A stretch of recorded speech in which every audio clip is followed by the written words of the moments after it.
Merci, Président.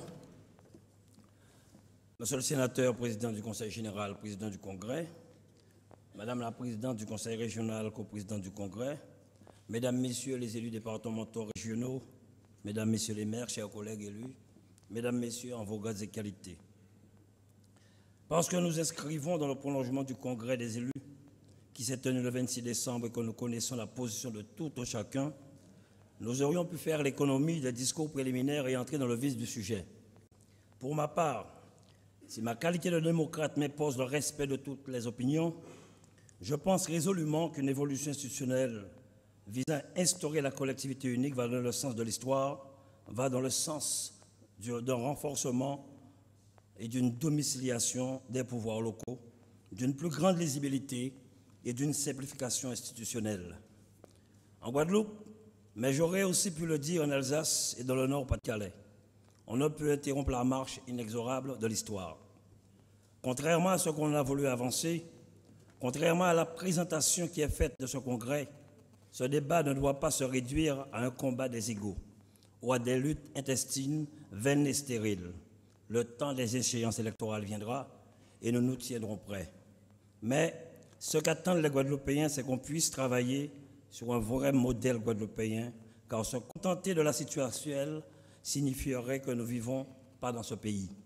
Non, ce congrès est une opportunité qui nous est offerte de réaffirmer notre attachement à notre pays et notre volonté d'offrir un avenir meilleur aux nouvelles générations guadeloupéennes.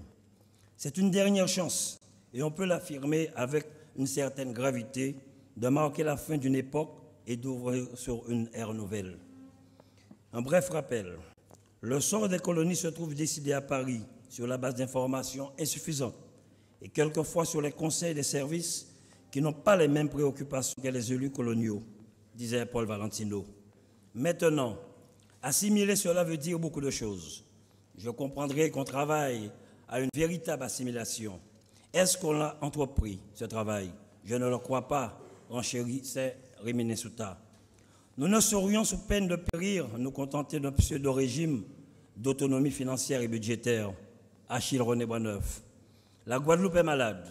Oui, malade de son sous-développement, de l'immense inadéquation entre sa capacité productive dans les conditions économiques qui lui sont imposées et ses besoins réels. Malade de ses problèmes, malade des luttes fratricides qui opposent les meilleurs de ses fils. Et comment en serait-il autrement dans un pays dont la dépendance à l'égard de la métropole s'accentue davantage chaque jour? Ainsi parlait Rosin Girard. Ce petit rappel historique était nécessaire, car il faut toujours savoir d'où on vient pour savoir où on va. Nécessaire, certes, mais pas suffisant, car dans ce débat qui anime ou agite le microcosme, je ne sais plus, c'est du présent qu'on le tire le plus d'enseignements. À ceux qui rétorquent inlassablement que la population a été consultée en 2003 et qu'elle s'est exprimée, je répondrai que depuis 10 ans, le contexte a changé, que la crise financière internationale est passée par là et que pour la première fois depuis sa constitution, le budget de la communauté européenne a diminué de plus de 15 milliards. Je dirais également que durant ces dernières années, les collectivités de Saint-Martin et de Saint-Barthélemy se sont formées, quelquefois dans la difficulté, et qu'il en est ainsi. À ceux qui ne voulaient pas acheter, car ils ne savaient pas ce qu'il y avait dans le sac, je répondrai que nous avons désormais la preuve matérielle qu'une évolution institutionnelle, voire statutaire, ne porte pas atteinte à l'unité de la République. Enfin, et c'est l'expérience la plus importante qui s'est produite durant ces derniers temps, même s'il ne s'agit nullement de la retranscrire fidèlement, nous pouvons nous en inspirer.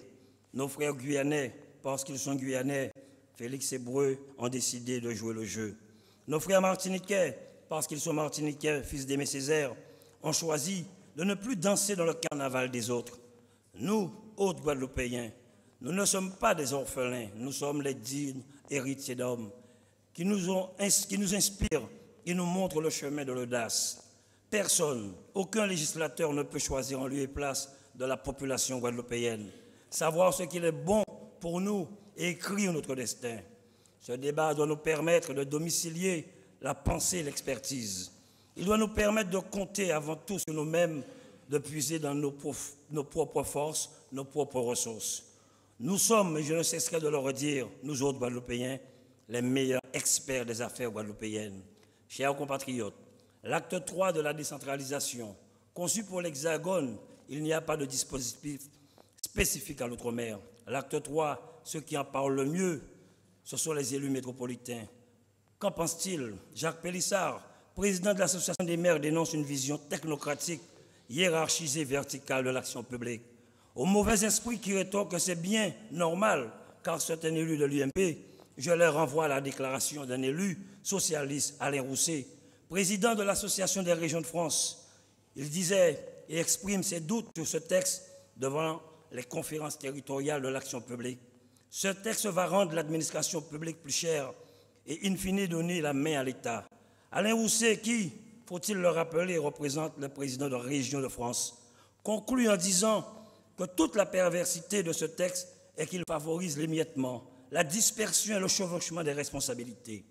Le temps qui m'est imparti ne me permettra pas de développer sur l'expérience alsacienne, qui vise à créer une collectivité unique et proposera à sa population un référendum prochainement.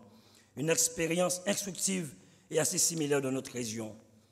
Il m'a semblé opportun de porter à votre connaissance ces éléments pour enrichir nos débats et aller de l'avant.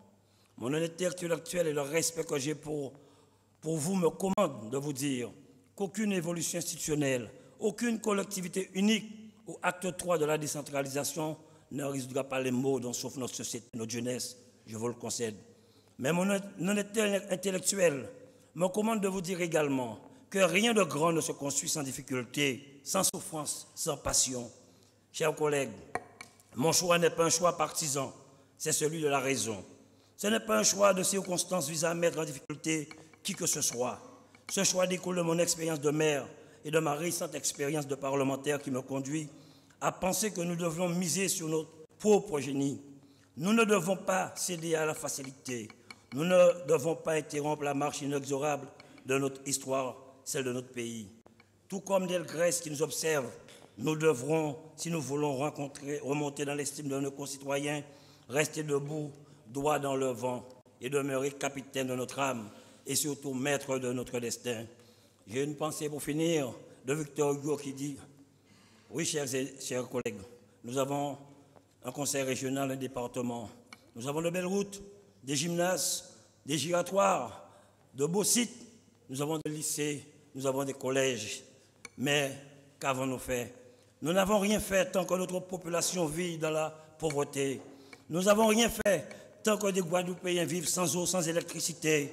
Nous n'avons rien fait, chers amis, tant que nos jeunes étudiants galèrent pour trouver un contrat d'apprentissage, de professionnalisation et tombent dans la délinquance et se font tuer, s'entretuent dans ce pays.